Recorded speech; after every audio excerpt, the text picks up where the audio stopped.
Hello students, pleasure to have you in this channel, and this lecture is presented by Lifeology by Doctor of Medicine, and today we will learn about DNA replication. So what is DNA replication?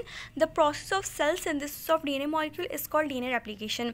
जब DNA molecule self synthesis करेगा तो उसको कहेंगे DNA replication। और ये किस phase में होती है? एस फेज में होती है, सेल डिवीजन के यानी कि सेल साइकिल के एस फेज में होती है। इंटरफेज में हमारे पास एस फेज होता है जिसको सिंथेसिस फेज कहते हैं, और इसमें डीएनए मॉलिक्यूल की रेप्लिकेशन होती है। जो डीएनए मॉलिक्यूल रेप्लिकेट होना होता है उसको कहते हैं पैरेंटल डीएनए, और जो डीएनए मॉलिक्यूल रेप्लिकेशन के बाद हमारे पास आता है उसको कहते हैं daughter DNA.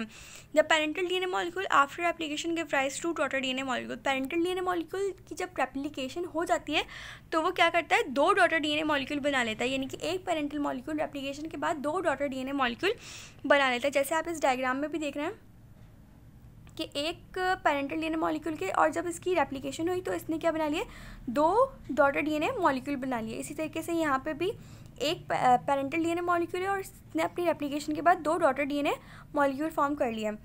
Model of DNA replication, 3 models होते हैं डीएनए रेप्लिकेशन के: semi conservative model, conservative model and dispersive model. Semi conservative model में हमारे पास क्या होता है, इस मॉडल में हमारे पास ये होता है कि एक डीएनए का मॉलिक्यूल होता है, एक डीएनए के मॉलिक्यूल के पास दो स्ट्रैंड्स होती हैं डीएनए की, फिर ये दोनों स्ट्रैंड सेपरेट होती हैं, और ये दोनों स्ट्रैंड सेपरेट होने के बाद एक टेम्पलेट स्ट्रैंड बना लेती हैं। टेम्पलेट स्ट्रैंड हेल्पफुल होती है दूसरे न्यू डीएनए स्ट्रैंड बनाने में। फिर ये जो दोनों स्ट्रैंड आपस में कंबाइन होती हैं तो ये एक डीएनए मॉलिक्यूल बना लेती हैं। इसी तरह हमने पीछे पढ़ा है कि एक डीएनए मॉलिक्यूल दो डीएनए डॉटर डीएनए मॉलिक्यूल बनाता है। तो इसी तरीके से एक डीएनए का मॉलिक्यूल, यहाँ पे हम देखें तो एक डीएनए का मॉलिक्यूल जो है दो डॉटर डीएनए मॉलिक्यूल बना रहा है। कैसे बनाता है ये, जब एक डीएनए का मॉलिक्यूल सेपरेट होगा, यानी कि इसकी जो स्ट्रैंड्स होंगी वो सेपरेट हो जाएंगी, और फिर ये strands as a template use करेंगी। जब ये strands as a template use होंगी तो फिर ये टेम्पलेट स्ट्रैंड्स की वजह से एक न्यू डॉटर डीएनए इसके पास आ जाएगा, यानी कि एक न्यू डीएनए स्ट्रैंड इसके पास आ जाएगी। इसके नतीजे में दो डॉटर डीएनए हेलाइसिस बन जाएंगे।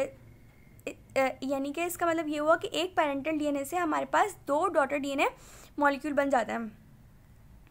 कंजर्वेटिव मॉडल में हमारे पास क्या होता है कि पैरेंटल डीएनए जो है वो दो डॉटर डीएनए में बनता है, लेकिन इसमें कंजर्वेटिव मॉडल में होता क्या है कि पैरेंटल डीएनए के पास जो दो डीएनए स्ट्रैंड होती हैं वो किसी भी डॉटर डीएनए मॉलिक्यूल के पास दोनों कंबाइन आ जाती हैं, लेकिन जो दूसरा डॉटर डीएनए मॉलिक्यूल होता है वो दोनों न्यू रेप्लिकेटेड डीएनए मॉलिक्यूल को अपने पास लेता है। इस तरीके से जो एक रेप्लिकेटेड डीएनए होता है वो तो बिल्कुल पैरेंटल की तरह दिखता है, और जो दूसरा डीएनए मॉलिक्यूल होता है वो रेप्लिकेटेड डीएनए मॉलिक्यूल की तरह दिखता है। कंजर्वेटिव मॉडल में यही है कि एक पूरा दोनों स्ट्रैंड्स यानी एक पूरा डीएनए मॉलिक्यूल एक डॉटर डीएनए मॉलिक्यूल के पास आ जाता है, जबकि दूसरा रेप्लिकेटेड डीएनए डॉटर मॉलिक्यूल जो होता है वो बिल्कुल न्यू बनता है।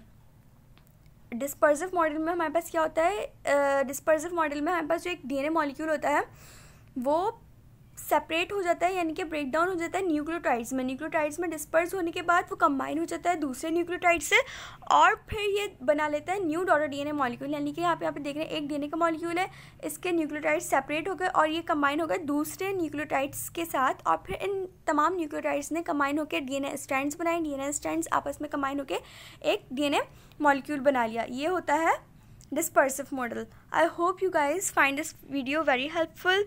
Please like and subscribe my channel.